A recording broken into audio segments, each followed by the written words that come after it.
It's time for Milberger's Gardening South Texas, live from Milberger's Landscaping and Nursery at 1604 in Bulverde Road. During the next 2 hours, our experts will help you with your gardening questions when you call 210-308-8867. That's 210-308-8867. Or come by Milberger's during the show and have your question answered in person. And now it's time for Milberger's Gardening South Texas on 9:30 a.m. The Answer. And welcome to Milberger's Gardening South Texas on 9:30 a.m. The Answer.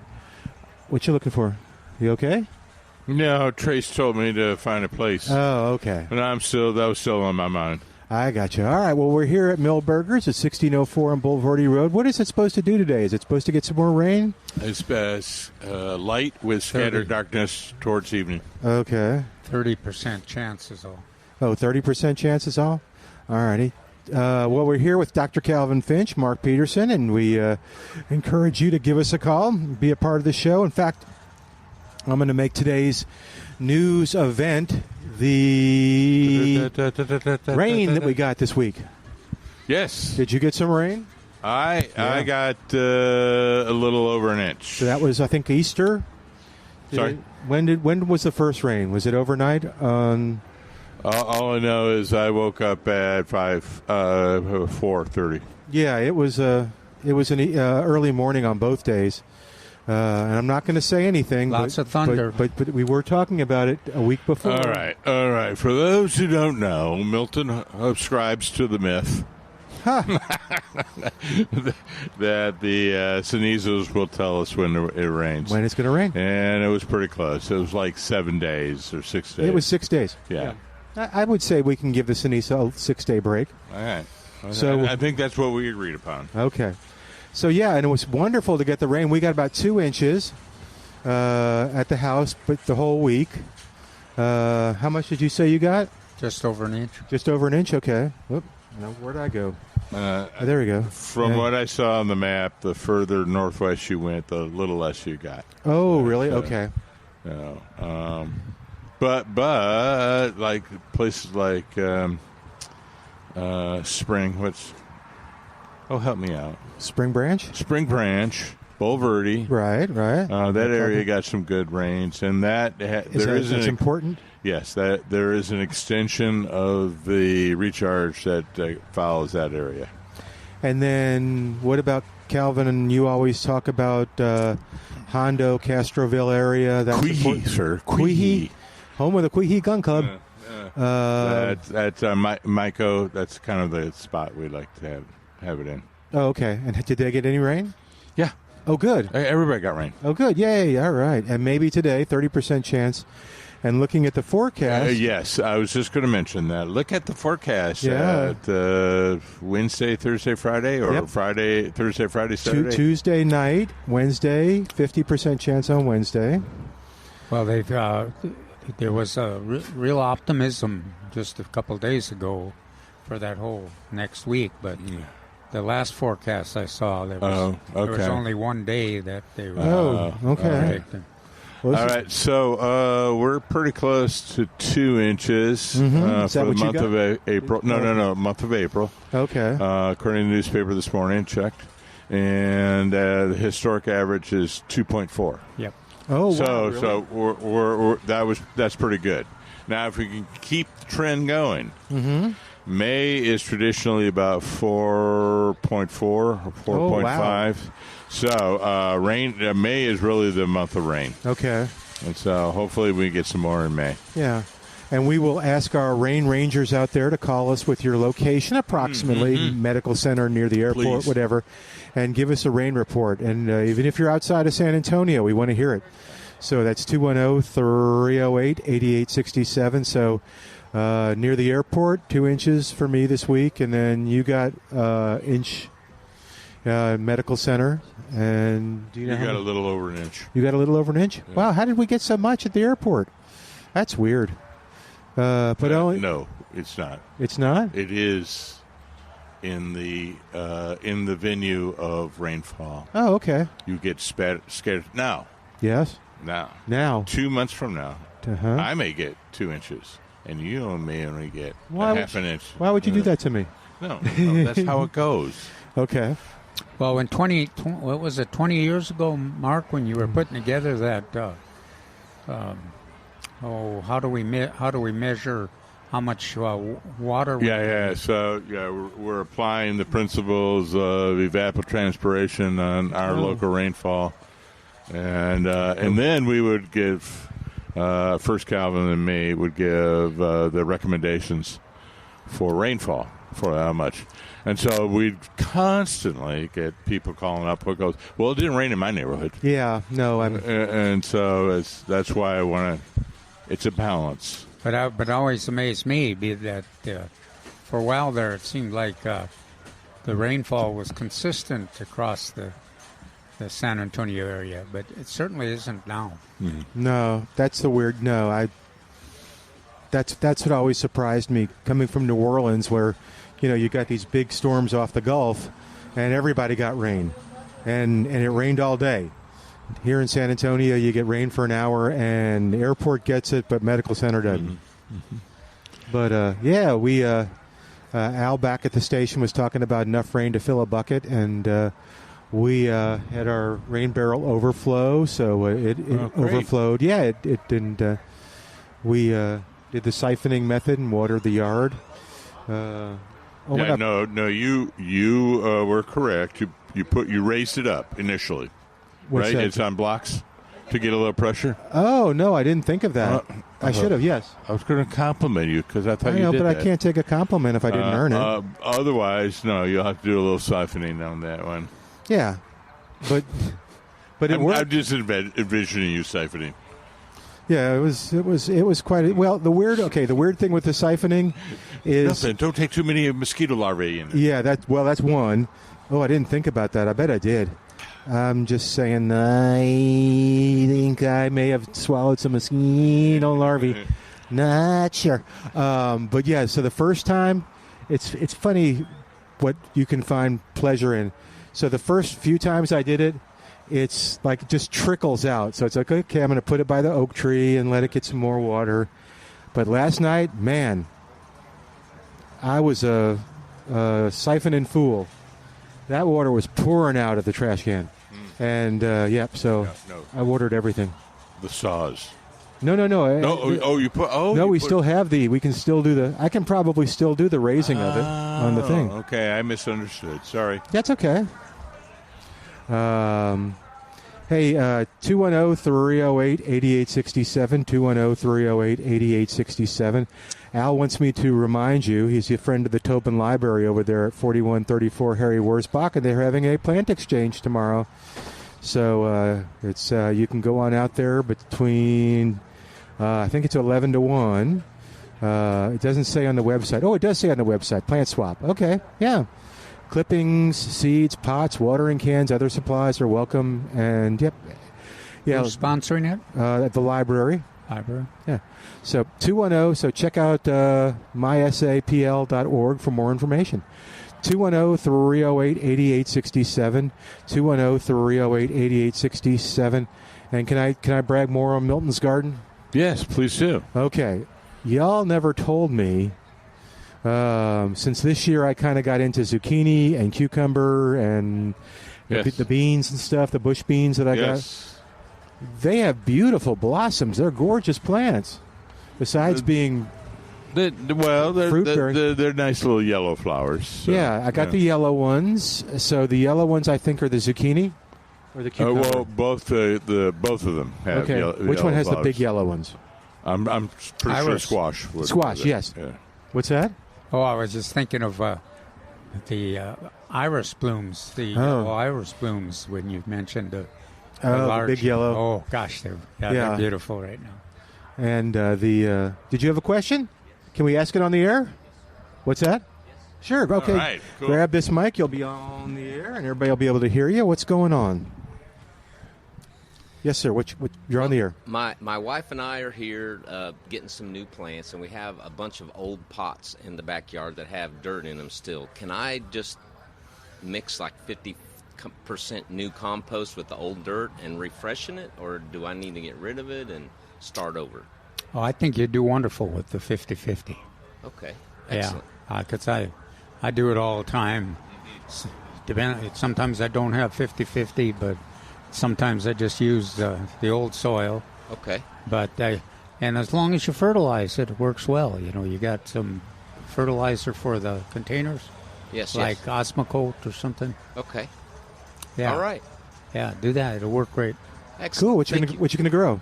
What are you gonna plant? We got some sweet potato vine growing. Oh, good. And what else did we get today? I don't know. A couple of other plants that she wants, and take me home and get a shovel in my hand, I guess. All right. There you go. Congratulations. Bye. All right. 210-308-8867.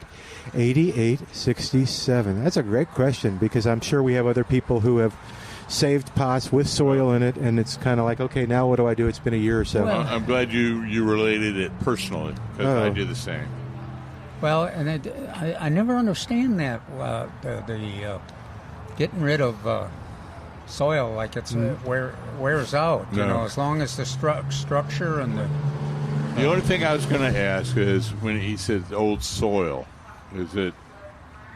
I'm assuming it is soil, because if it's old, compost or planting mix, it frankly would not be there. Okay. Soil. So that's always a good thing. So my answer is, soil's been around for millions of years. It doesn't go bad. Okay. That's good to know. So what I did one time, and I know all of you are thinking, oh dear. In band camp? In band camp, yes. Nice reference. Was we had a big plastic tub, and I just dumped all the soil, emptied the pot so I could make room for everything, and dumped the soil in there and mixed it up. And it's a good way. Yeah.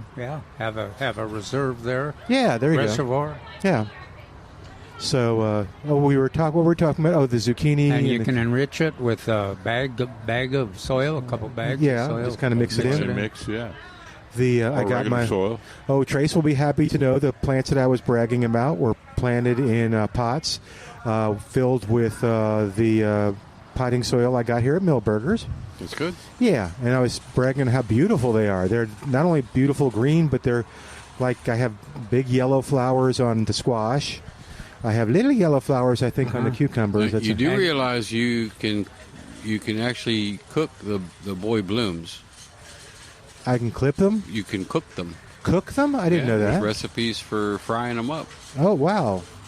For squash. For squash. Yeah. Okay. It's very famous, squash flowers, or eating squash flowers. Okay, I'll have to, do you batter them? And then? Of course. No, do you really? Yeah. Huh. But then, Milton. And then bacon.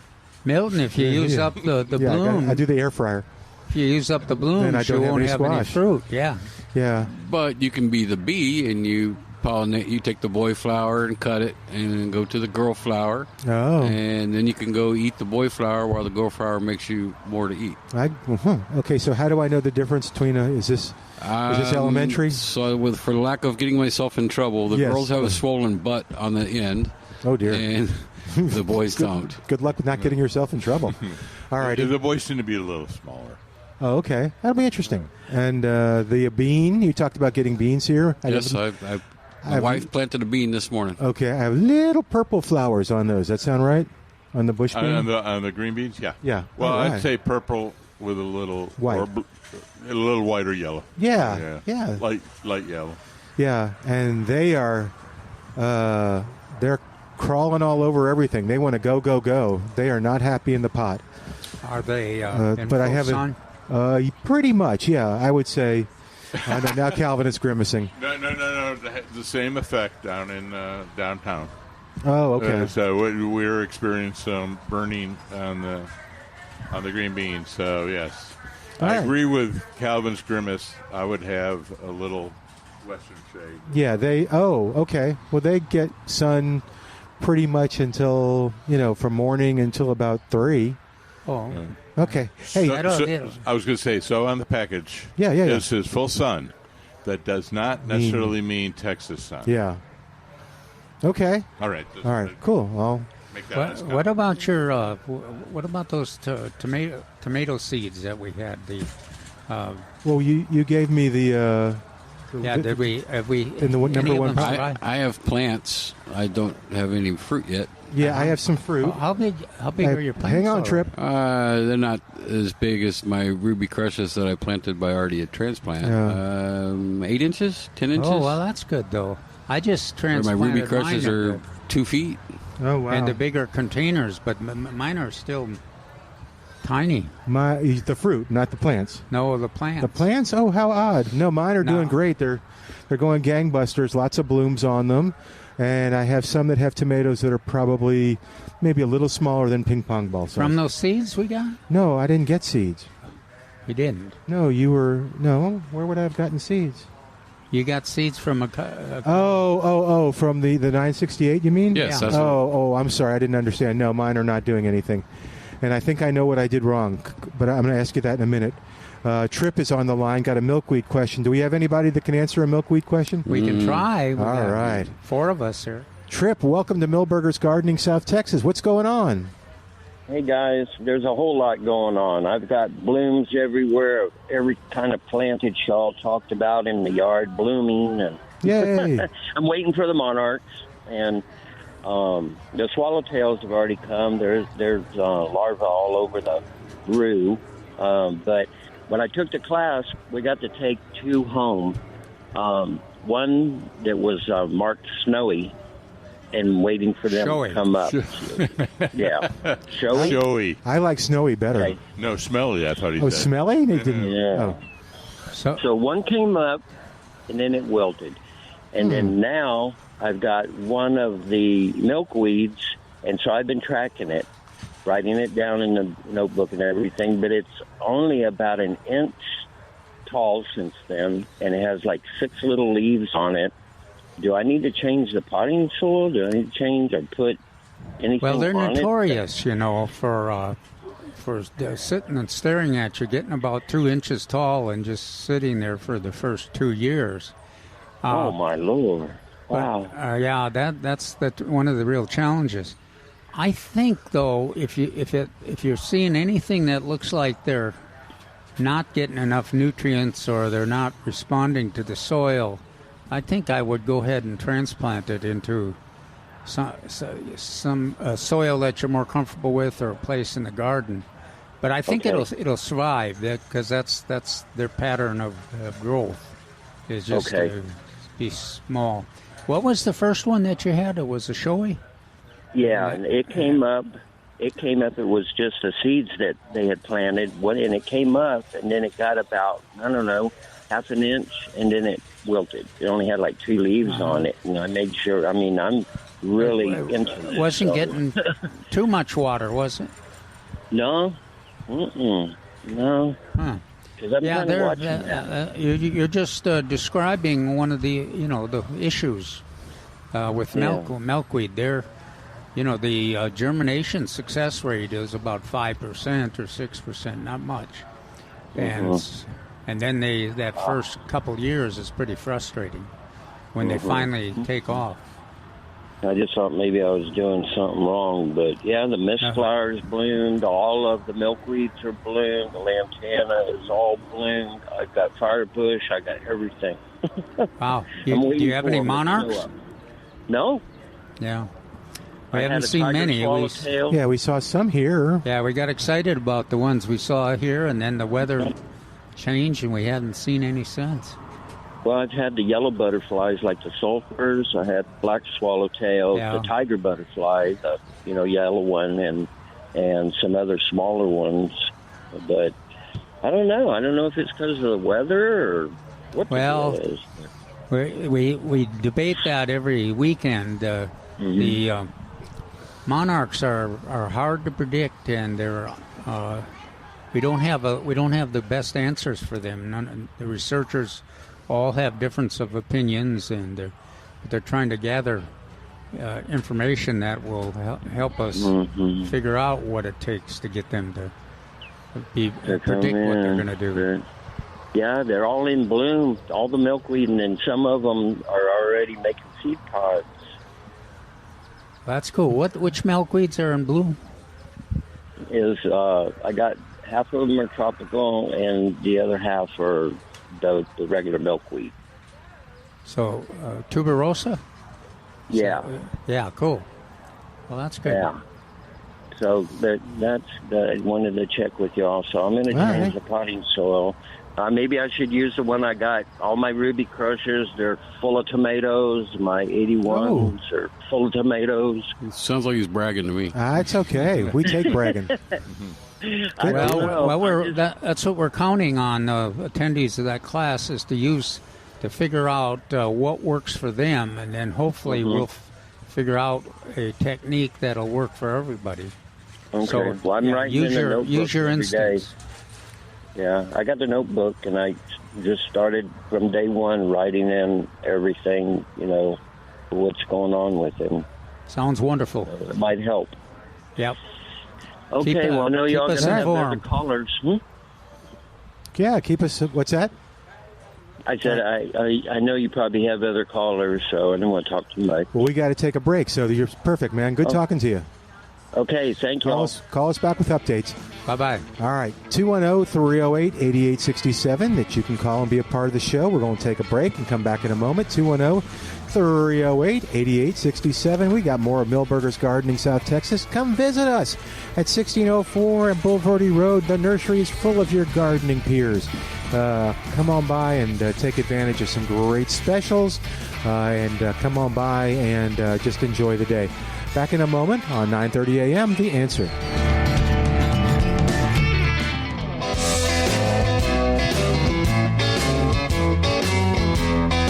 Hey, and welcome back to Milberger's Gardening, South Texas on 9:30 a.m., The Answer. 210-308-8867. Al, you'll have to help us out here. We're getting a little feedback as we get ourselves again in our headphones. So we're coming back to this from the station as well with just a little bit of delay. There we go. I think still doing it. We're still. Can you hear me? Oh yeah, I get it's the echo on the porch. I know. Well, it's a sign of authority. Is that it? So, yes. Al, if you could fix that, that'd be great. 210-308-8867. 210-308-8867. I think you got it. All righty. Okay, so here is, you asked me about the 968s. Did you get any Rio Grande Gold? Remember, Greg and I were not having any luck with it. I got one that's still alive. Is it coming up? Yeah, but just barely. Yeah. Same with the tomato plants. I've got quite a few come up, but they are not growing very fast. Okay, Greg, you'll have to give us a report on your tomatoes too. 210-308-8867. But I think what I did with mine, I don't want to repeat it, but I think it could be a learning lesson for many people. Are we ready to teach? Yeah. From Milton? Yes. No, I'm kind of dumbfounded. That's why. What? A teaching moment from you? Okay. Well, I guess. So, what I did was I planted in a little peat pot that I bought. I got my seed, pushed it on the thing. Oh, wait. I didn't see that one. So we have Marty on the line at 210-308-8867. Marty, are you there? Do I understand correctly? Oh, okay. I misunderstood that. I thought Marty was there. Marty, call us about your Rio Grande Gold. Okay, so I had the 968 peat pot windowsill, came up, was doing great, kind of just sat there, and I thought, okay, it's time to go outside and uproot it. Not uproot it, just get a bigger area. Transplant it. Thank you. So I did, put it in a pot, and came out there like 2 days later after watering it and stuff, and it just shriveled up and died.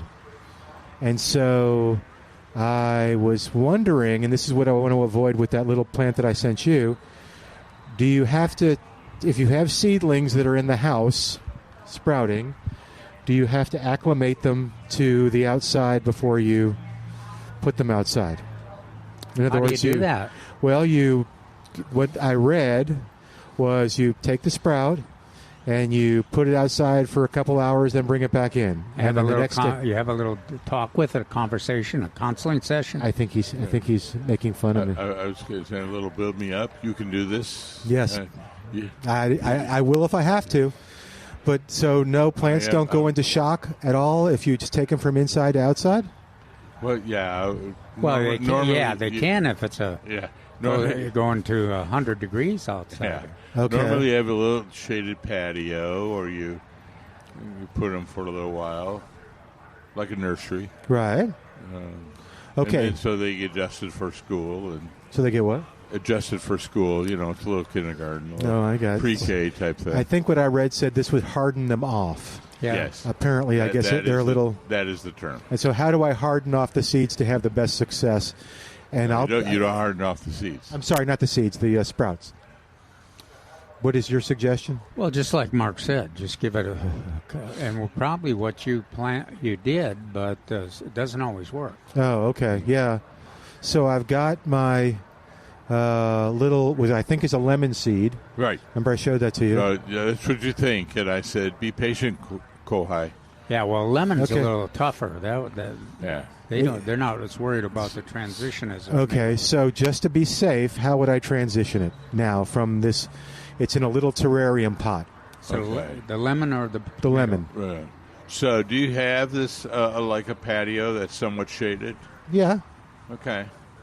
And is it shaded most of the morning or most of the afternoon or all day? Pretty much all day. All right. Perfect location. Okay. So we take that out, and we find one corner that's more shaded than the other, and then we gradually move keep moving to one to the more sun. Okay. And it's only a couple days. Yeah, that's kind of what it said. They were suggesting the sun for 2 hours, back inside, which is kind of Well, I'm trying to think it simplify it for most people. okay. Simplification is good for me. Yeah, it's Okay. It's 2 to 3 days outside and So one how do side, I and then how do I know that But- it is hardened off, or do I?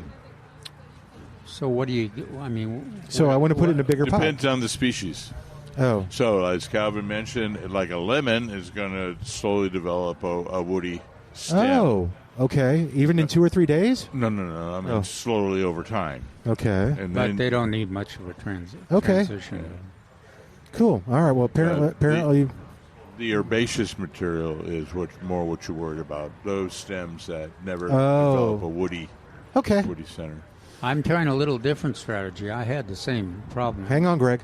you did in terms of not getting much growth. I had a lot of them germinate, and so I finally yesterday went ahead and did the soil mix. Uh-huh. I did with one of the bag mixes along Yeah. with some garden soil, and then I gave them a generous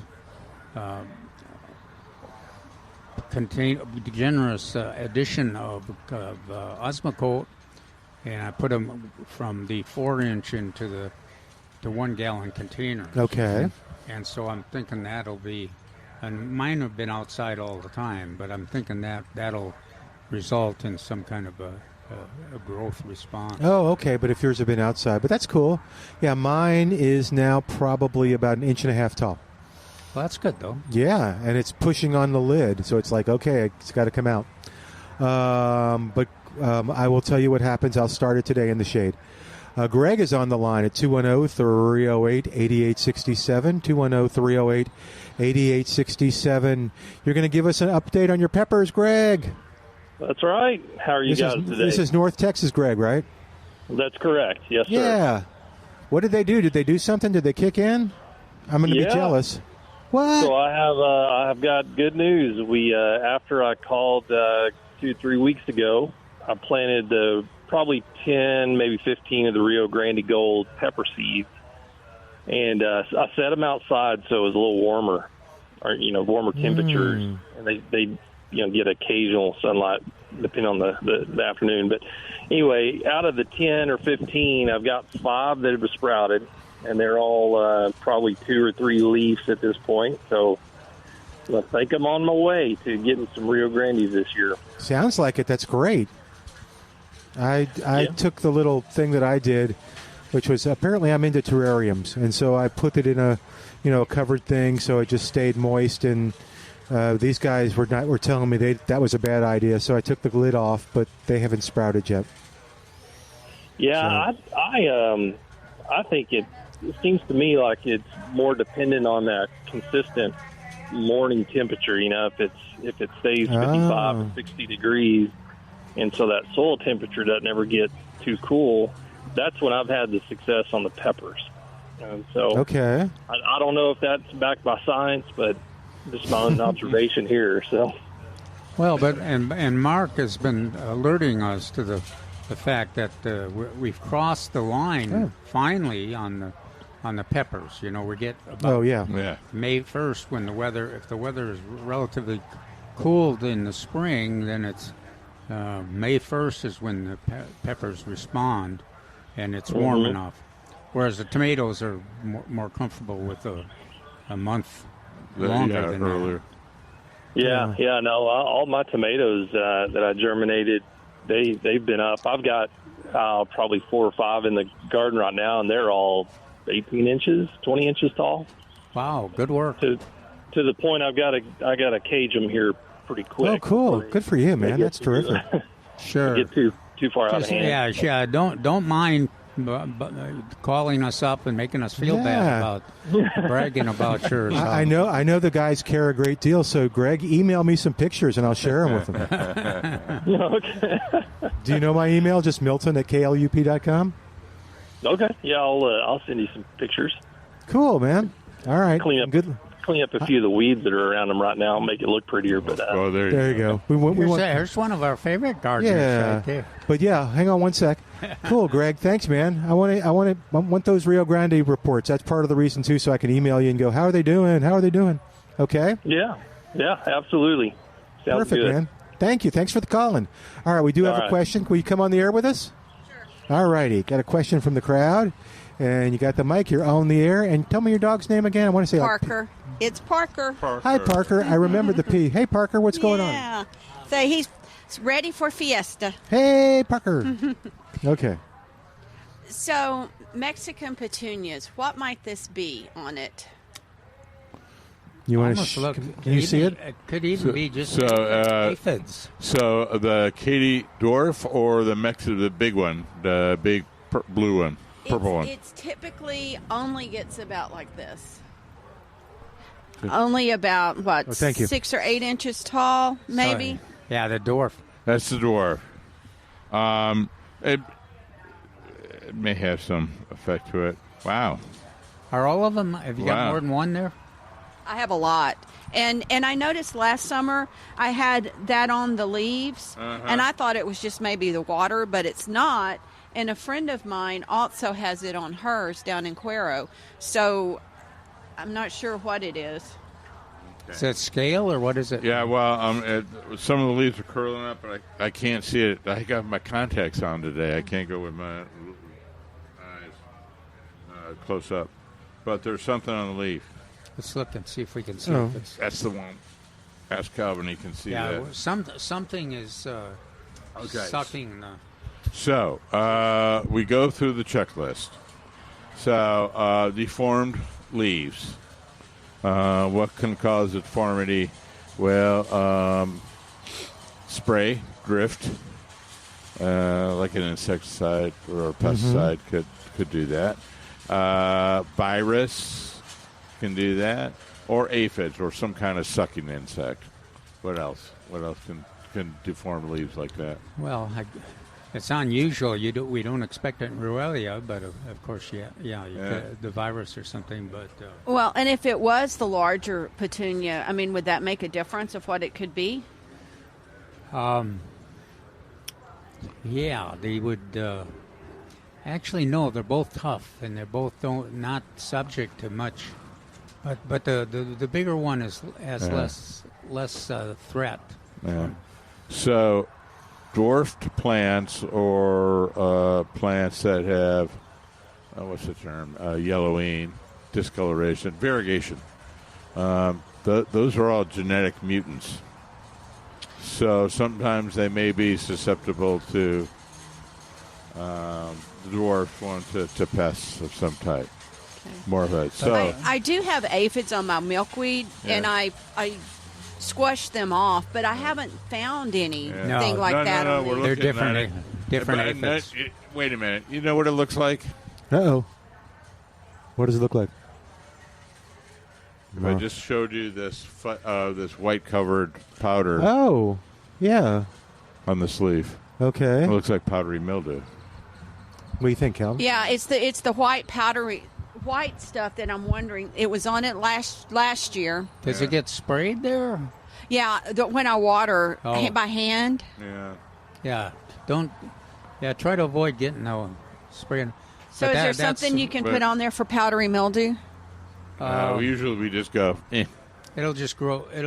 That type of plant will grow through it. Some other plants would not make it. Right. So if I start watering on the roots only, then it should. Well, that takes yes, care of it? you at least will stop whatever is going on. Now it's also the lovely humid weather that we've been experiencing. Like this morning, are you? Yes. Are you feeling comfortable? It's kind of like your childhood home here. Oh, yes, it is more like New Orleans. Okay. I wonder what the humidity is. Let me check. Yes, it's sopping wet out. But tell me again, you've got a lot of them growing, and there's just a few showing the symptom? Or a lot of them showing the symptom? I have one section's not showing the symptom. The other section is, and it's about 2 by 3 feet. Okay, so I suspect that there's some difference in the They water. both get watered the same by hand. Right. But one maybe gets more sun and it would dry it up than the other. Or that's windier, true. maybe a little windier. Just slight increase in wind may drive the leaves out quicker. That's what we're looking at. I would guess, though, that if you just reduce that water on the foliage, that you're going to get a reaction. I think that's the easiest. The horticultural methods are always the easiest to correct something before you want to spray. Say, here's the new here's the new leaves. They look pretty good. Yeah, so the bottom leaves were the ones that were highly encrusted and disfigured. And that's consistent with the rainfall and consistent with the kind of erratic weather we've had too. So, but again, right now, to take care of the powdery mildew that's on there, there's really nothing that I can put on it. Well, if you want to look it up, and there's some DIY stuff on the internet, you could try that. But I think the major is the horticultural is keeping the water off the leaves. Yeah, because I don't know what additional microsite factor is included, because some are doing well and some are not. These are one of the plants that are recommended that we grow, so that because you don't have to apply any kind of herbicides or insecticides. They grow through and survive almost in every situation. And even with the powdery mildew on them, they'll end up blooming. It doesn't hurt the blooms. I think you're going to see this change in the foliage as they've grown. There's some right. Well, there used to be some right over there. Yeah, I don't know. Yeah. Still there.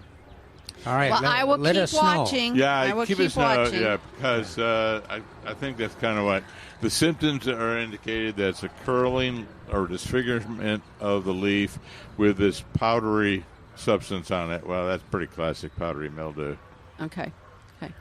I attended the Monarch class, the one that was coming up, and I should have looked which was which. It's about 2-3 inches now, but the other one never germinated, never came up. Okay, well, you don't. And I don't remember which was which. Because that's a good growth rate. Yeah. How are you watering it every day or? No, just as needed. Cool. Good job. Just as needed. And the other lady that came with me, the one that came up, it's wilted. I looked at it yesterday, and hers wilted. But I have a caterpillar. My neighbor has 5 caterpillars, so they're here. Are they? Oh, good. Are they the queens or the monarchs? Monarch. Cool. On the milkweed, yeah. Yeah. Well, that's interesting that they. But I'll have to. I could remember, but now I don't. Which was which with my milkweed that I got? Did you check and make sure she's not watering that too much? The one that's wilting. It has wilted. She's out of town, and it has wilted this week since with all of the rain. Yeah, because because milkweed is notorious for not needing water once it's got a root system. Okay. All right. Alrighty. Well, I'll keep watching it. And Cool, it may, thank you. I suspect if she cuts back a little bit on the watering and the rain quits, or gets hotter, that it'll recover. Oh, it will? Okay. Hopefully. I will tell her that then. Oh, and I checked humidity 71%. 71? Okay, thank you. Man, you're good. Parker, you're in good hands. All righty. Well, thanks. Parker's not bored. Parker's just taking He wants to go pick out some plants now. Go pick out some plants, Parker. Go get them. Go get the plants. Go get them. What is Parker like? What's Parker's favorite plant? Anything he can sniff. Oh, okay. We need a sniffing plant. And for Parker. even better, he likes whatever he can pee on. Thank you, Calvin. On that note, we're going to take a quick break. 210-308-8867. 210-308-8867. Back in a moment with more of Milberger's Gardening South Texas on 9:30 a.m. The Answer.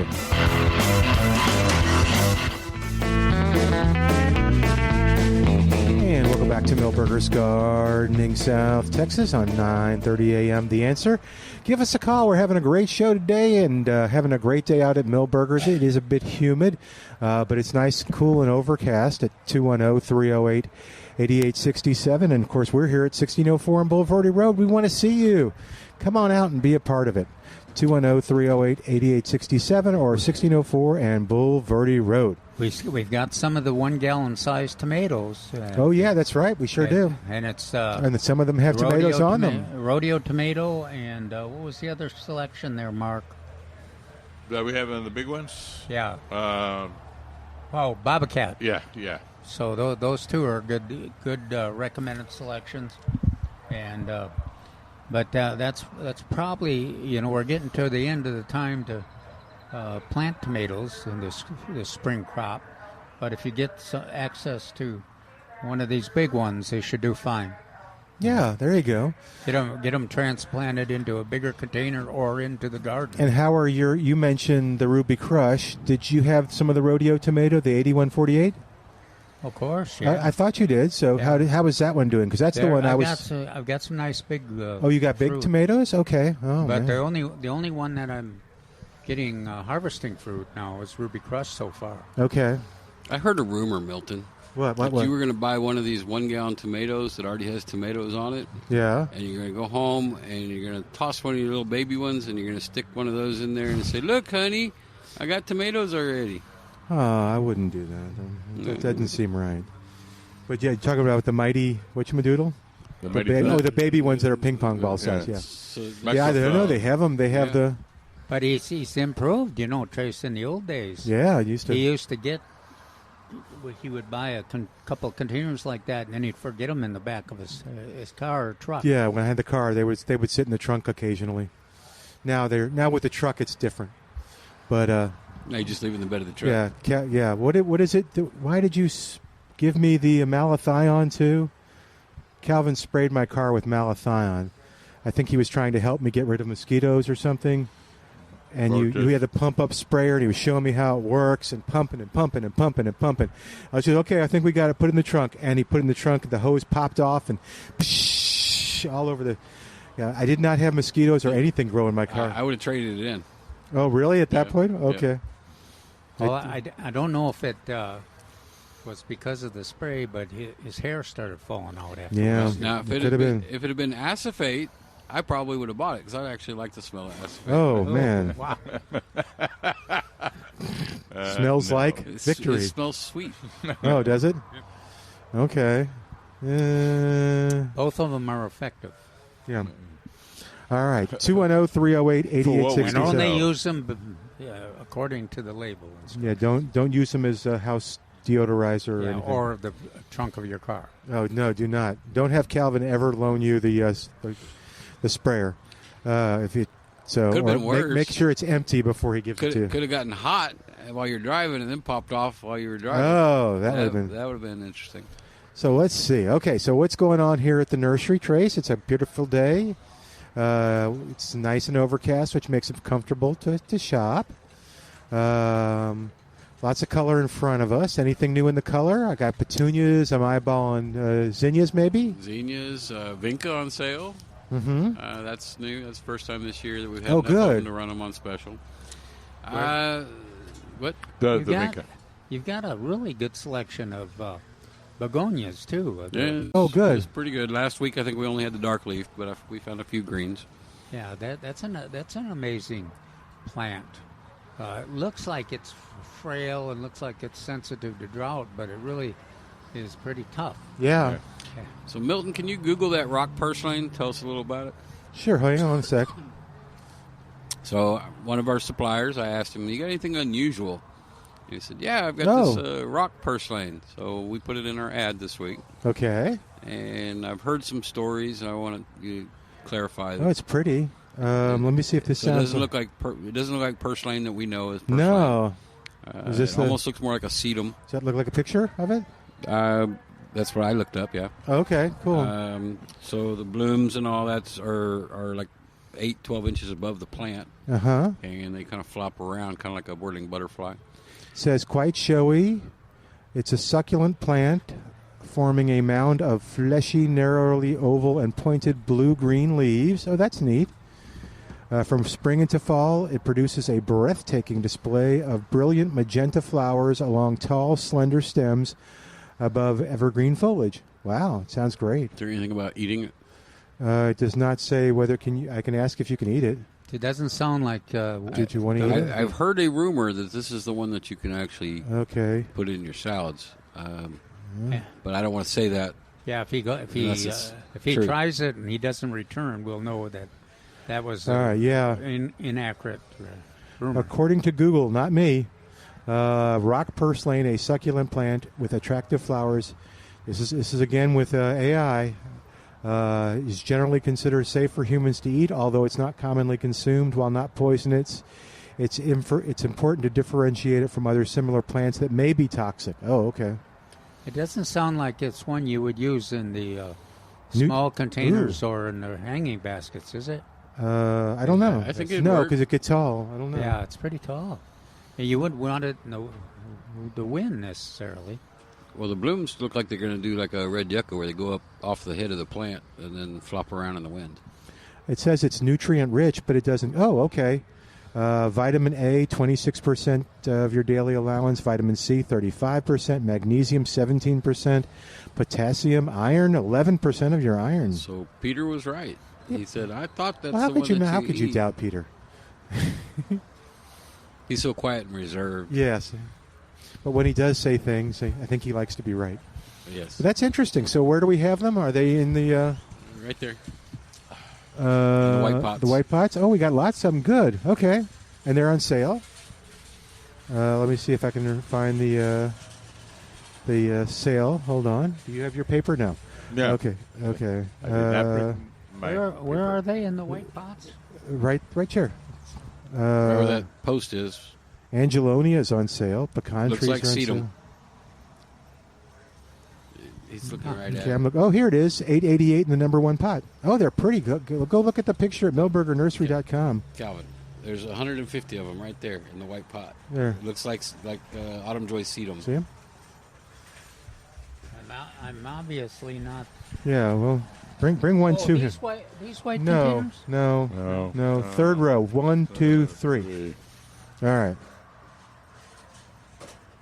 All right. Okay, he's walking over there. Yeah, see it? See where he is now?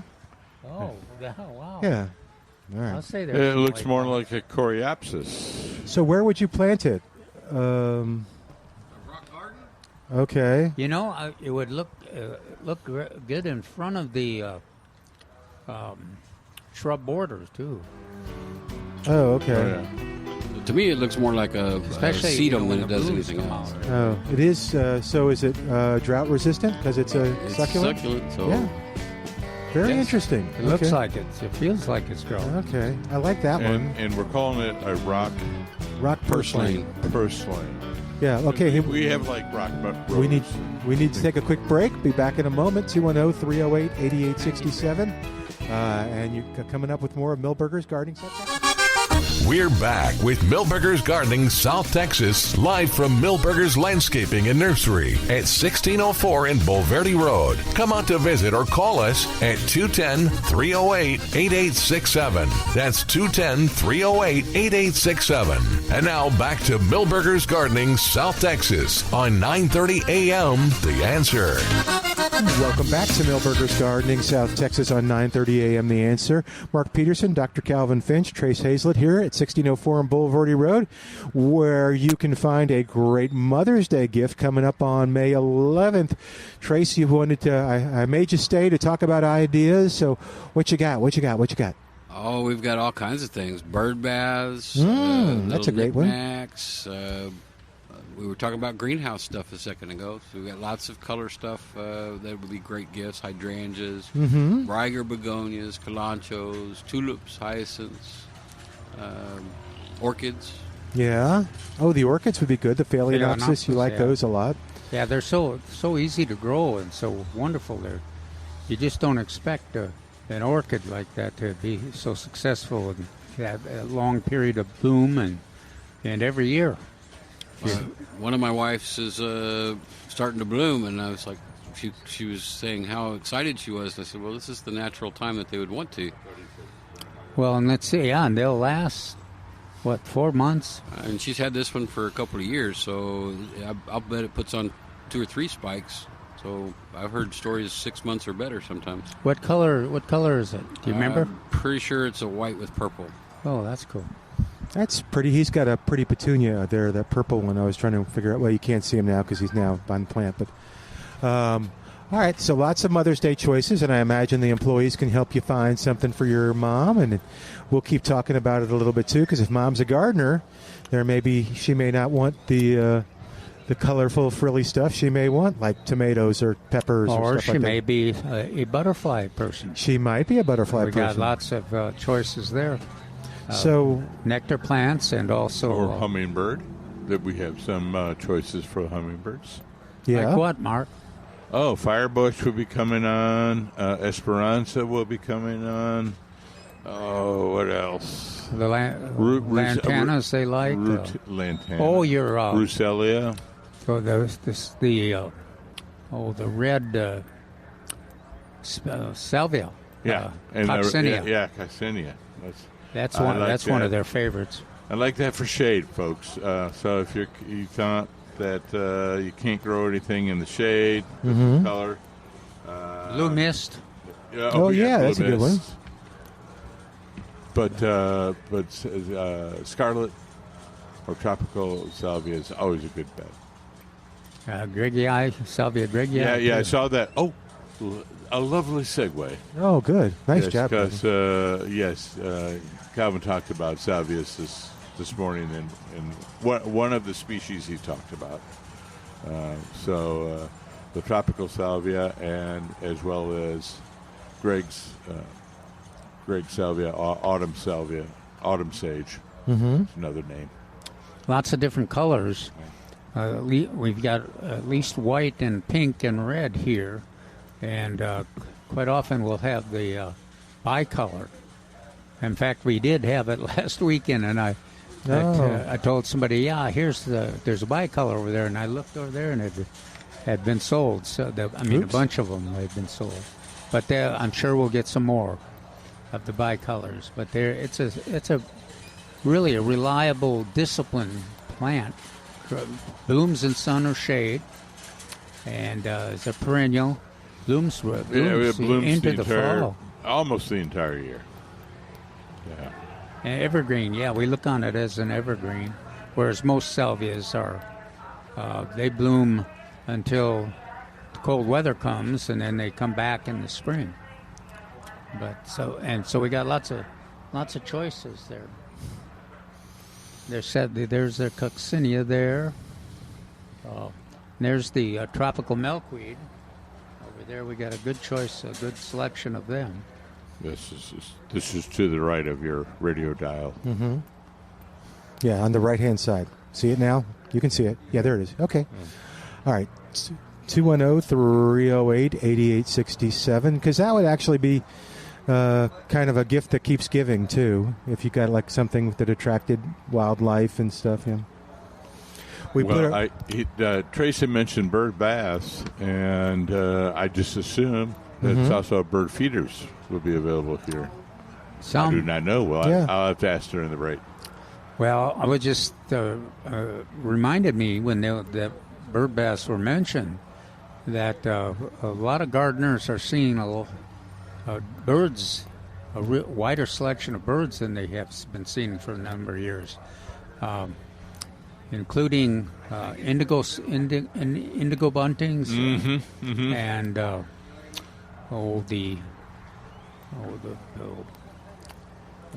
rufous towhees, and then there was the painted buntings. Yeah. Oh, wow. Okay, that's what I was thinking of. Yeah, that's amazing. I hadn't seen a painted bunting for 5 or 6 years at my feeder landscape, and I saw one just the other day. So it was pretty exciting. And then today I saw indigo buntings when I was out walking the dog. Oh, cool. The blue, really blue, beautiful. Did you say you have a camera on your feeder or no? Oh, no. Oh, okay. I don't. You should get a camera on your feeder. I get feed in my feeders. Well, you can have camera that would and be feed. the first thing. It's funny though. The birds don't seem to appreciate the cameras as much as they do the suet and the seed. You would get both, Calvin. You would get both. So you could just sit in your house and turn on the TV and watch the birds at the feeder. Well, of course, that's not quite as natural. Or you could sit at your office window and watch out there and see the. But it really is birds. kind of cool because you're getting up close. It's kind of fun because the birds I think birds are part ham. Because they seem, the pictures that I've seen people post of the cameras when the birds are like right in there. They're like smiling, taking, showing fingers. Well, they definitely get used to their situation. Yeah. Hummingbirds are notorious for that. Ooh, I didn't think about that. That'd be kind of cool. Ooh, I wonder if there's a camera, hummingbird feeder camera. Even the mockingbirds and blue jays. Yeah. All of them get. I'm seeing a lot of cardinals. We went walking. They're aggressive right now. They're nesting and quarreling with each other and fighting for the best spot in the bird baths or in the feeders. Oh, we went to Comanche Park. Sorry? We went to Comanche Park Lookout. Is that what is it? Yeah, no, you got it right. Yeah, Comanche and it's Lookout Park. Yeah, and there were cardinals all over the place. I mean, well, this is San Antonio is an amazing place for cardinals. Is that right? They're probably feeding on all that Chinese pistache that's growing wild and helping spread it. It's so fascinating because if you compare the landscape at Comanche to the landscape at Hardburger, huge difference. So that it's a classic Blackland Prairie interface with some trees, whereas Hardburger is probably more Edwards Plateau, hill country. So what is that? What is the difference then? I mean, what kind of species? So the species or the bird species that will be attracted would be more of the prairie type, open, whereas like the towhees, and the towhees. thrashers and things. Right. And I was going to even say meadowlarks, but they're kind of rare, but they're still around. But the key is open, and then diverting into the edge, the brush edge when necessary, every so often for protection and food. Whereas in Hardburger, it's enclosed, and so okay. Now, if you mentioned bird baths, and one of the best ways to attract those migrating birds, yes, is bird baths, and if you got a recirculating pump, I was going to say the water itself would be attractive, but it's amazing. If you have the recycled water or live water, they find it. I mean, there's a lot of speculation how they find it. How can they see it when they're up there? Of course, some of them, like the buntings, they don't grow. They don't always fly real tall. I mean, too high. They try to take some breaks, and they go through the short trees and the brush, and they'll certainly find a recirculating pump if you've got one. It's amazing. Yeah. And the kids love that if you got grandkids or something. And that's your camera, too. Yeah, Right. that'd be neat. James is on the line at 210-308-8867. 210-308-8867. James, did you get any rain over the week? Oh, yeah. I think it was Easter. I got about 9 tenths, almost an inch. And then the other day, whatever day that was, I got just a little over an inch. So, oh, wow. Almost 2 inches. Yeah, it's real nice. Yeah, very good. Okay. Actually, I had to mow twice this week. Wow. Which is good. Yeah. Thanks for reminding me, James. Yeah. Anyway, I'm lucky enough to have a lawn tractor that's pretty reliable. It does a pretty good job. I got a question. If I remember right, we were having a conversation. It's been a while back. It might have even been last year about pomegranates growing in this area. Did I hear y'all say that it's not uncommon for them not to fruit or bear fruit in our climate, or did I misunderstand? And the reason why I ask, because the one that I have that I put in the ground about 2 or 3 years ago has been blooming for a good month. It's real pretty, still full of blooms. When I was mowing around it yesterday, it's got like 5 pomegranates on it. Is it going to drop those, or do you think they'll mature? Well, this area is pretty notorious for not being a high production area, but like in my neighborhood, we've got those tall ornamentals, and they're just like yours. They're spectacular in terms of the blooms, but I never see any fruit on those. No fruit. Okay, but now the good news is the deer don't eat them, and the blooms. Yeah, well, deer are not a problem where I'm at. There's very few, and plus anyway. So if it has the fruit on them and they're about silver dollar size, almost, not quite, do you think they're going to ripen, or what's your best guess? There's enough water. Well, consistent water. Oh, okay. Well, I'm glad I called, because I thought I might be mistaken with the guidance y'all gave me for a desert willow or something else. I thought the pomegranate liked it on the dry side. No? Well, yeah, but there's a difference between on the dry side and a desert environment too. Sure. But yeah, I've tried some different selections that were supposedly very reliable and predictable, and I have to admit I've never had great production. So I theorize. And it may be Trace true. will like this. Yeah, theorize. Theoretically, it has it's due to, in large amount, to high humidity during nights, as opposed to other places like California, Southern California, where they can grow them. Cool at night. Huh? Yeah, so it's cool, drier at night, cool and dry. So the humidity causes a fruit drop? Theory in my heart, knowing where they grow well for production in here. Makes the outside of the fruit look horrible. Okay. Yeah. Okay. Well, I envision brown blemishes and it's certainly not like what you're going to buy at HEB, but by the time you eat what you're supposed to eat, you wouldn't know the difference. Okay, so should I spray it with anything, or the fruit, or just no preventative? No, much you have to do other than water.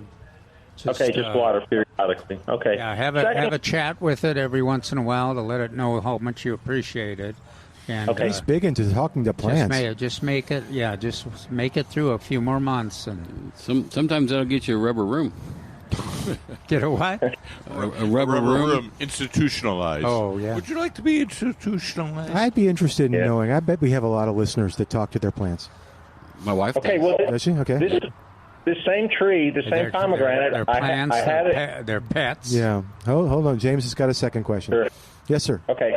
Let me skip to my second question then. Okay. Okay. My wife and I were over in Alamo Ranch earlier this week, and I'm just wondering if you are familiar with that shopping area, a bunch of shops.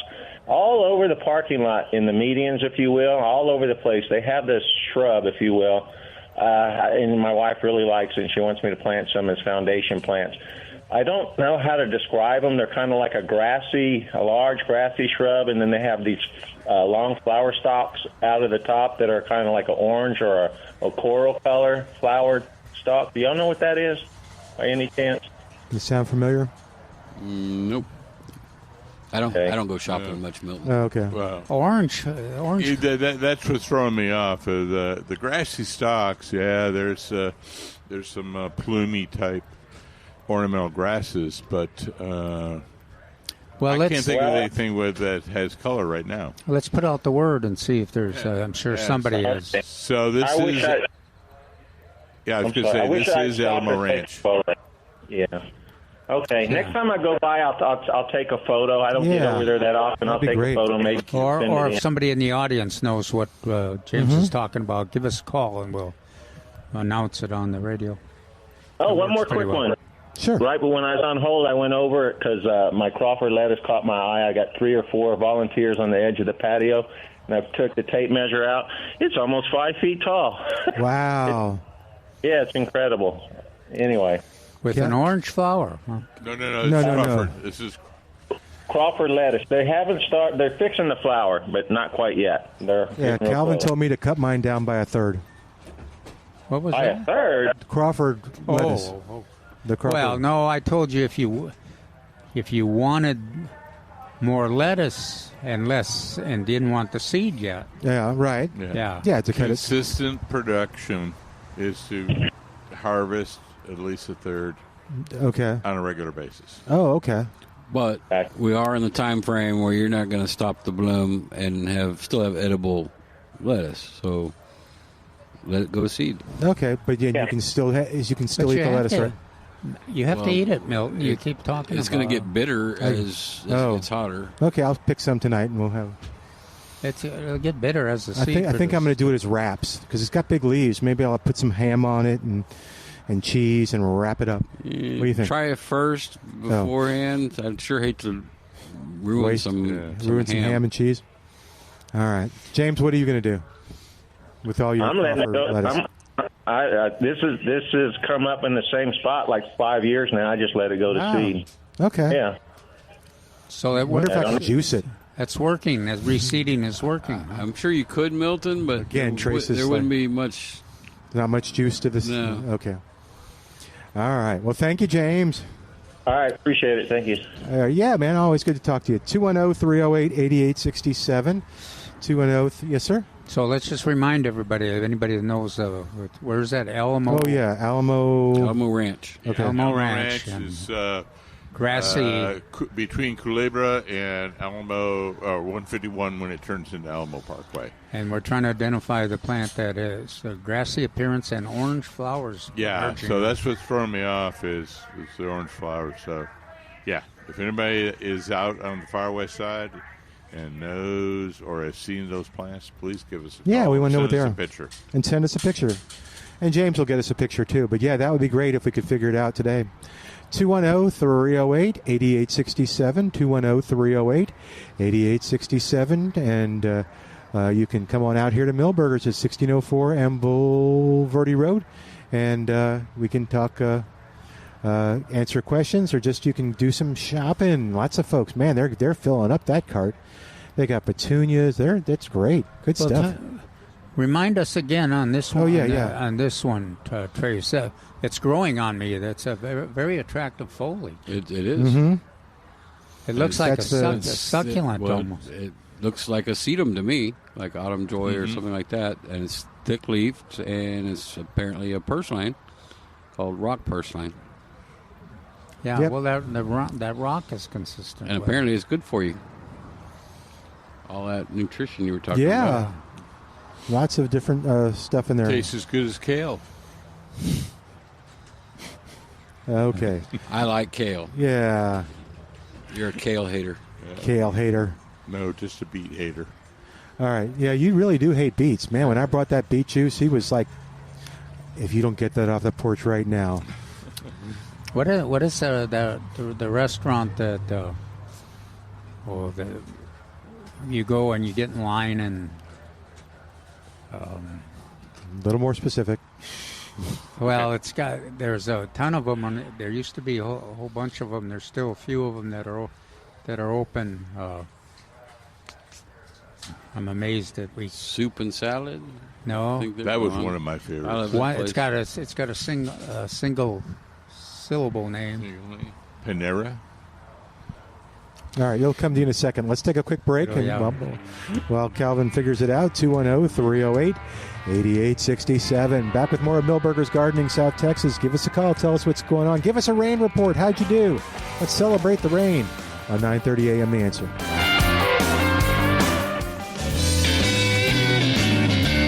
And welcome back to Milberger's Gardening, South Texas on 9:30 a.m. The Answer.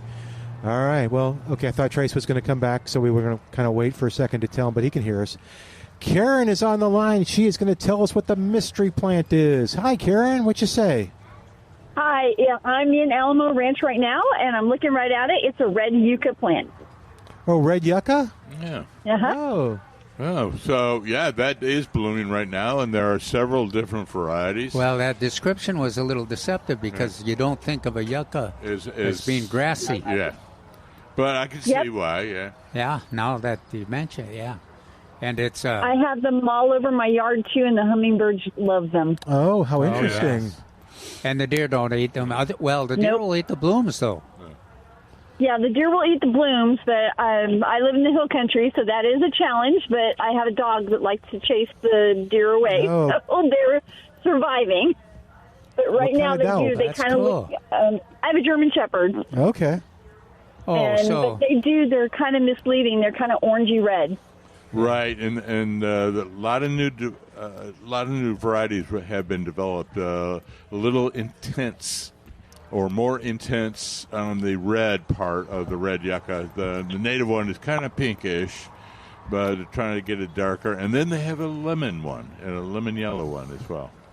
I thought maybe my dogs would want to confer with your dogs on deer chasing, but they're a little different. My Westie is 16 pounds, so she probably would not be in the same league as your German Shepherd. So my German Shepherd's 95 pounds, and that's her challenge for the day is to chase the deer away. So tell us about growing the red yucca. Pretty easy if you're growing all over the place, or?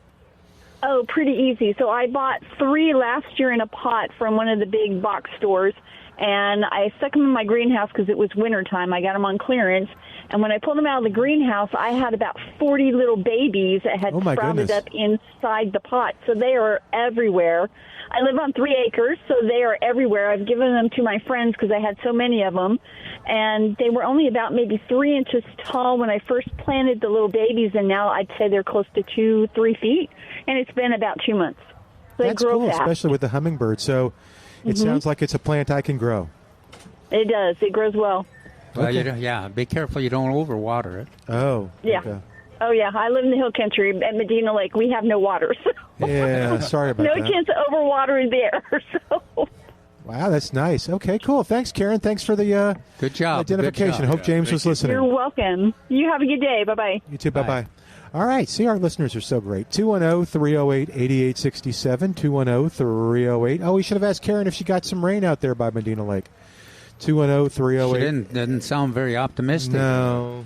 Poor Medina Lake. It obviously didn't fill the lake up. No. The lake is suffering. They're less than 2%. So what we'll use the term is a dead pool, which means the lake has gone below the intake valves for any kind of use, or maybe even the outflow, because it is primarily agricultural product that flows out.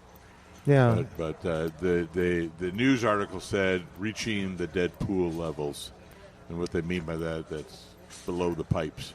Okay. Oh, okay. Ooh. I know we have red yucca here, if folks are now excited about it. And then I wonder how big or small you can buy it. And I know Trace used to talk about the brake light yucca, too, which is a variety. Did you? And he's coming. Oh, no. He's got another question. Anyway, yes, brake light. Now there's stoplight. What is it? Maybe that's what it okay. I like stoplight. What are they? It is a red yucca. It's an improved version, or quote, air quotes, Milton, air quotes. Yeah, okay. Improved version of the red yucca. Brake light was the first one, and then stoplight is the next one. I like stoplight. It's taller. It's a little less taller than the native red yucca, but taller than the brake light. Is the flower color the same? It's darker. Darker. Cool. Okay. Yeah, cool. and then also a lot of people forget about the yellow version, and it is a lemony yellow, and it's very nice. I like it a lot. You see it on the west side in textile plantings. Did you tell Trace what we found? No. Did you hear what we were? No. So Karen called in, a listener, and she said that she lives out there, and she highly recommended the plant too for hummingbirds. Anyway, red yucca was what James saw because she lives out there and stuff. Okay, well, they're So- Alamo. Yeah, they're not very grassy, in my opinion. And, Not very what? But it doesn't look like grass. Oh, okay. So not very grassy, he said. Oh, so tell us about red yucca, and Well, she was bragging on it. There's She a likes it. slew of different types of yucca, and red yucca is not truly red. What? It's no, like a coral. Yeah, yeah. So I But would say there it was a are little some pinkish, but there are some true red yuccas. So Mhm. brake lights, stop Right. lights would be true red yuccas. There's a yellow yucca. So you're not just limited. Well, there's lots of yuccas, but those would all look very, very similar, but have different blooms. Okay. And she mentioned that what the- sizes? Oh, go ahead. She mentioned that the deer eat the blooms, but not the foliage. That's a fact. Blooms are like candy. What sizes can you get? Because I've seen you got some usually like huge yucca. I think right now in red yuccas, I Mm-hmm. think I only have the traditional red yucca that's more of a corally color. Okay. And what sizes? 3 gallon. Oh, 3 gallon? Okay, that's good. And then the other ones, do you still have those right now, or are they coming in? I do not have, but Okay. we're looking for some. She Okay. she surprised me by saying that how fast hers that she planted this last year grew. It went to I pups. never thought of them as being a fast grower. I would not have said that about it at all. Huh. Okay. But she had great luck with it, so that's good. All right. 210-308-8867. Trace, did you have a training you can talk about? We talked about staking trees. Steak and trees? not steak and trees. Oh. Staking trees. Okay. And palms. Okay. So when people are buying a tree that we're installing, we highly suggest that they have us stake it.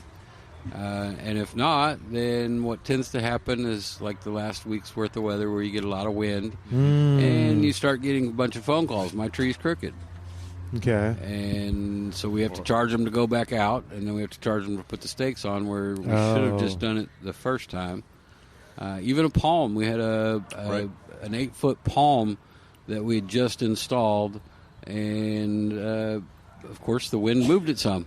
Yeah. You really want a palm to be straight. I mean, Yeah. that's really the focus. So in that case, we went back out there and we pushed it back up straight, but he didn't want to pay for the palm collar kit, which is a little more expensive. Notice he said palm collar. Yeah. I've never heard us talk about that. Yeah.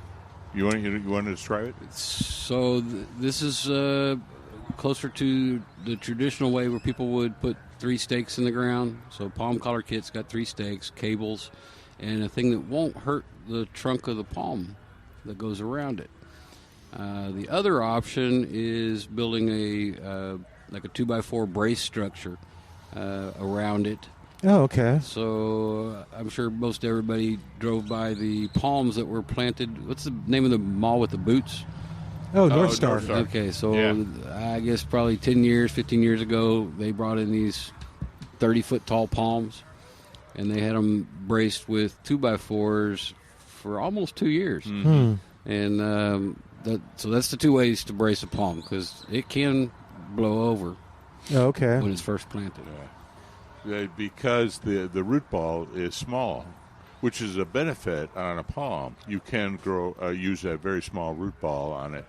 However, that means it won't provide a lot of stability when you plant it. So I almost always recommend a brace of some Okay. type. Yeah, well, that's growing a palm is almost completely different than a regular shade tree. There you go. So Absolutely. it's amazing that Milberger's has to have a team that is so familiar with the palm if you're going to get that if you're going to get it right, you're going to protect the plant and protect your landscape from it. How long do you stake it? Or just any of them? Probably at least through the first summer. Okay. Because that's when it's actually going to put out root system. Gotcha. Palms grow well when it's hot, not so much when it's not. Oh, and I meant the other shade trees, too, that you were talking about. Shade tree, we usually do it 12 to 18 months. Okay, year to year and a half. I would have said 6 months to 2 years. Okay. So, If you remember the old days? with palms, What's that? you be real careful because of the weight and the sharp edges there. Right. So you got to be very, very alert and to keep from being hurt by a palm. Oh, why are you going to be hurt staking them? Is that what you're saying? Well, just you don't want to cut into the trunk or the cambium layer. They're sharp and they're heavy. We were trying to come up with the right word, and maybe Mark can actually do it. So again, we're doing 6 months to 2 years. That's the customer's responsibility to loosen or move it around or whatever.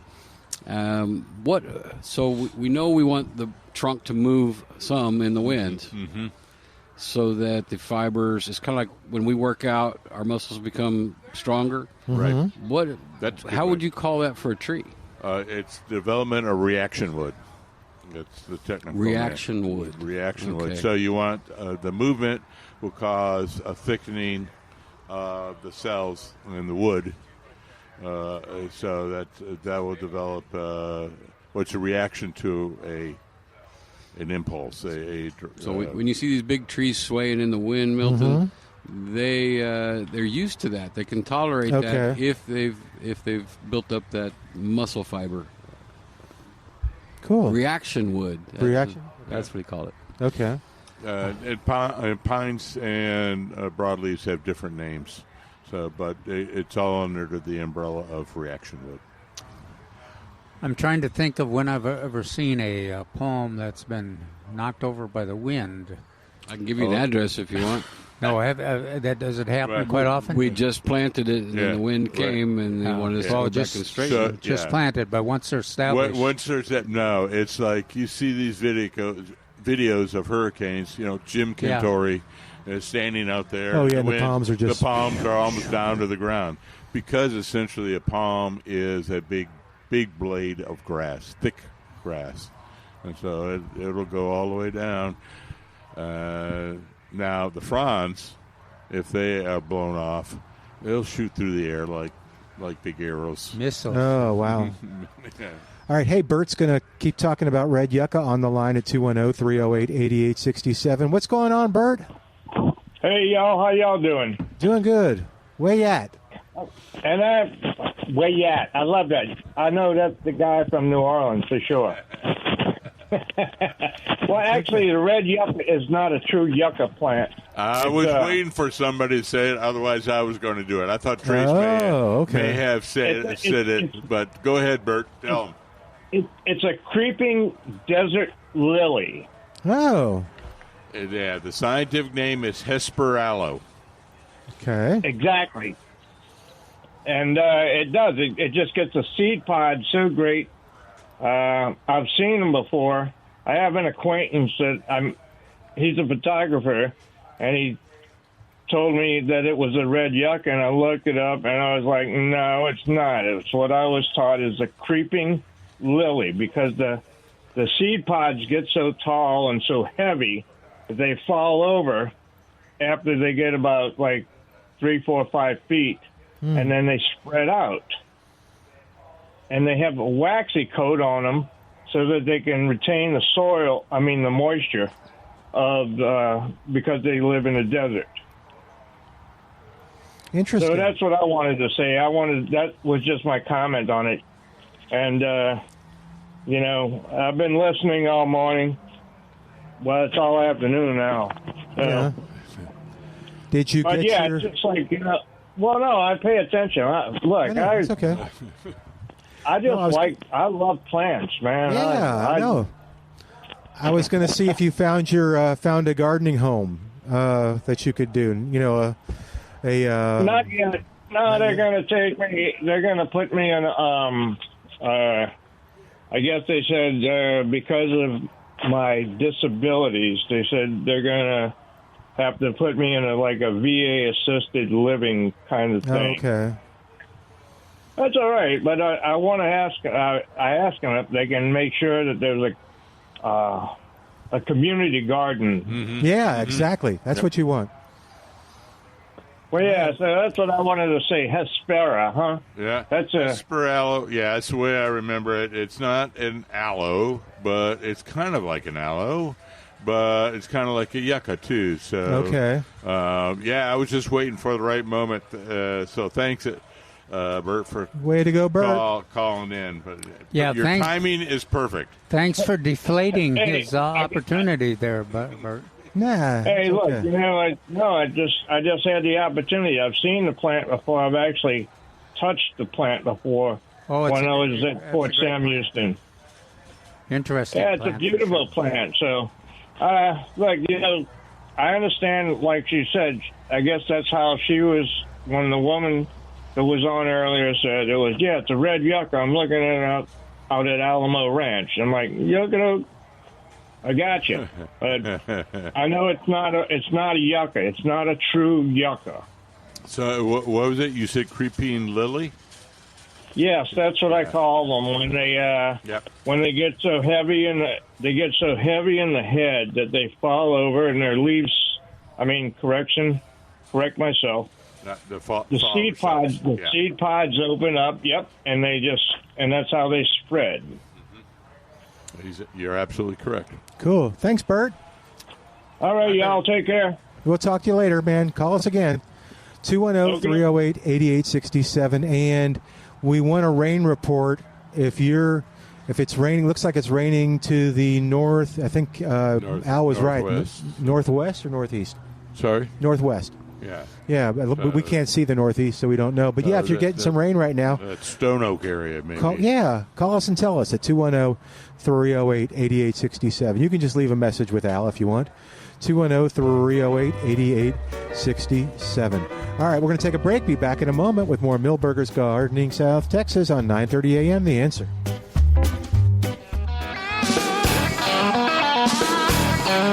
And welcome back to Milberger's Gardening South Texas on 9:30 a.m. The Answer. Here's a gift that Mom will appreciate. Get her something and cook it up on the grill from Prusky's Market. I made some great sausage and cooked it on the grill last Sunday over Easter, and it was the Kosciuszko. It was absolutely great. I mean, I was using pecan wood and all this good stuff, and I'm not real good at that. I'm old school on the grilling, but if you start off with good ingredients like you get at Prusky's Market, you get great results. So head on over there for outstanding beef or chicken or sausage, and head on over there for great sides, and you'll find or ask the butcher. Tell them, hey, I want to get a nice Mother's Day gift to grill. What should I get? And they'll give you some good ideas. At Prusky's Market on Highway 87 between 410 and 1604. You'll enjoy it. You can order it ahead of time. Hope some folks over there took advantage for the Easter specials, too. He said it was really busy, so I hope our listeners enjoyed that. 210-3... go to PruskysMeatMarket.com to learn more. That's PruskysMeatMarket.com. All righty. So what else is going on, Trace? Y'all were off last Sunday. We recorded the show, but you've got a lot of greenery here.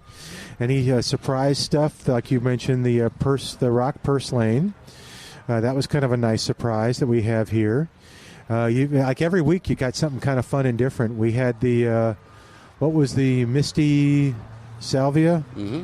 Yeah. Okay, do we still have some? No. I don't know. I have to take my headphones off. Oh, okay. And as Calvin likes to say, when you hear us talking about it, come get it. Don't wait.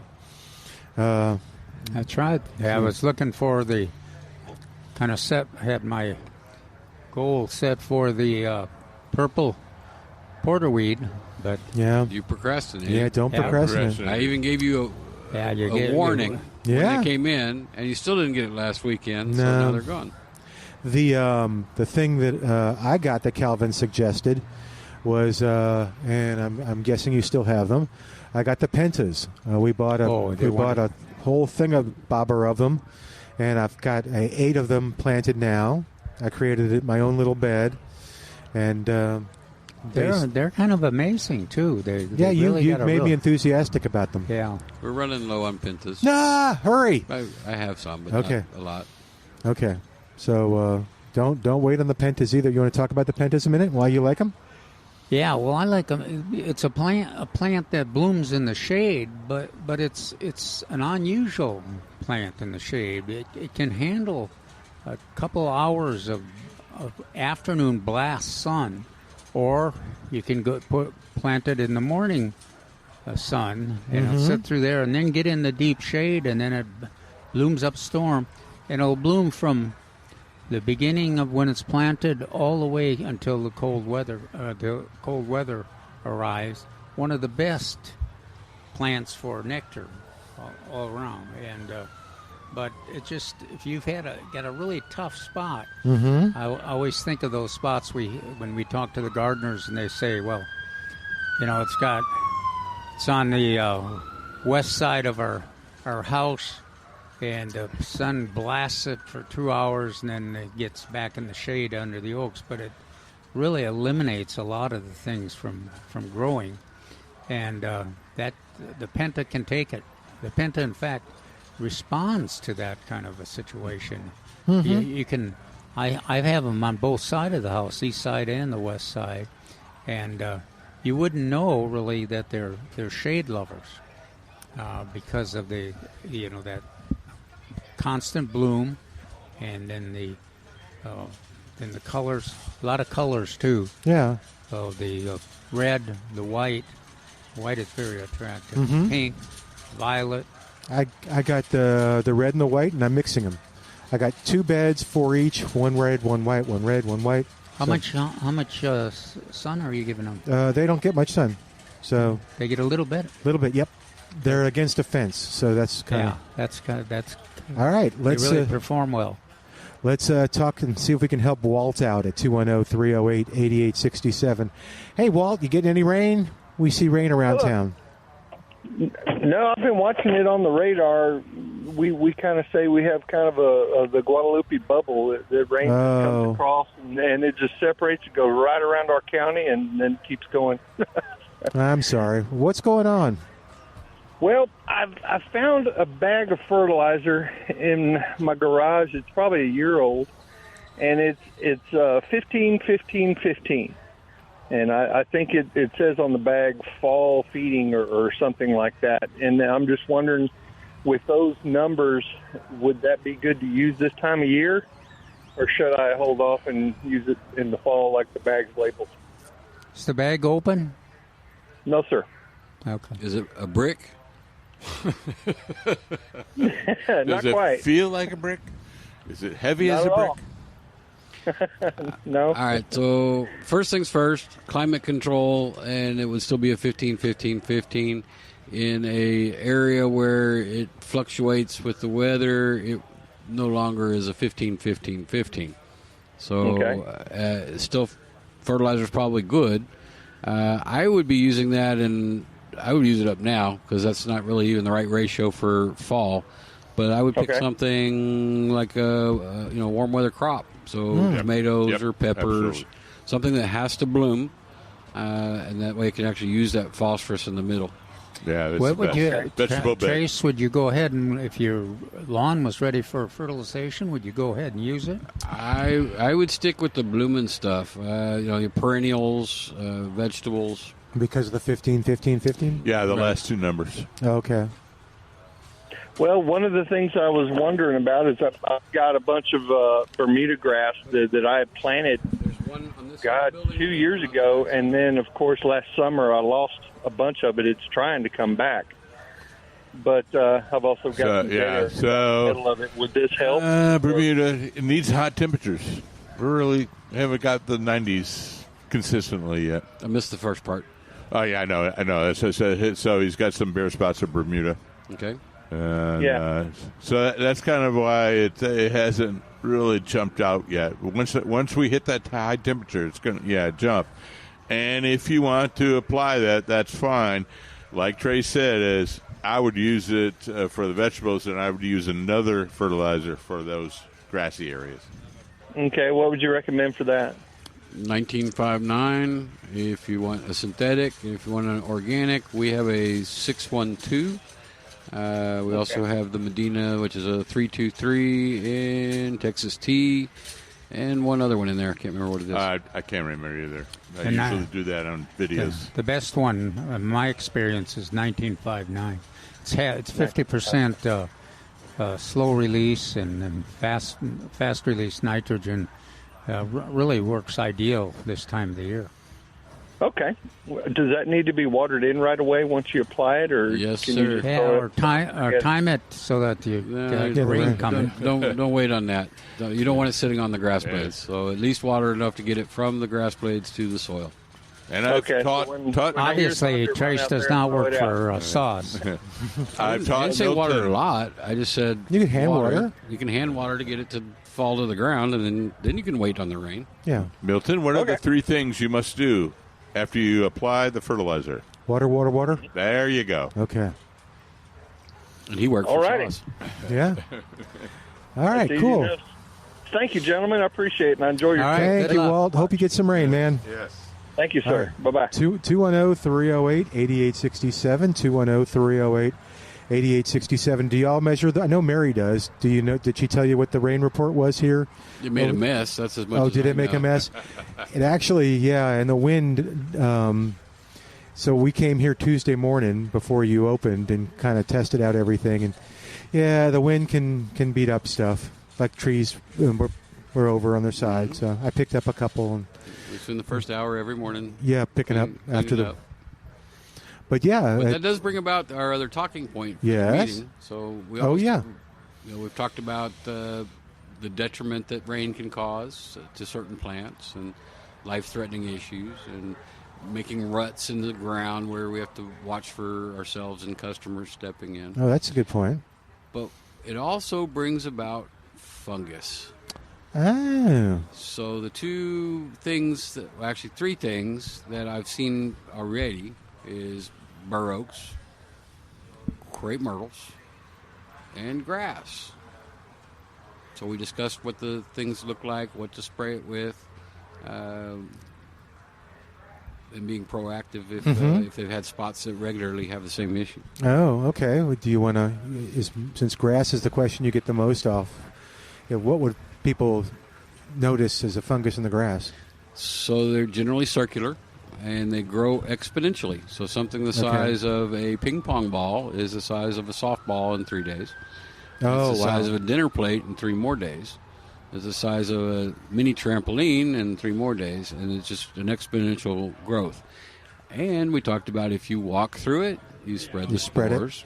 If you mow through it, you spread the spores.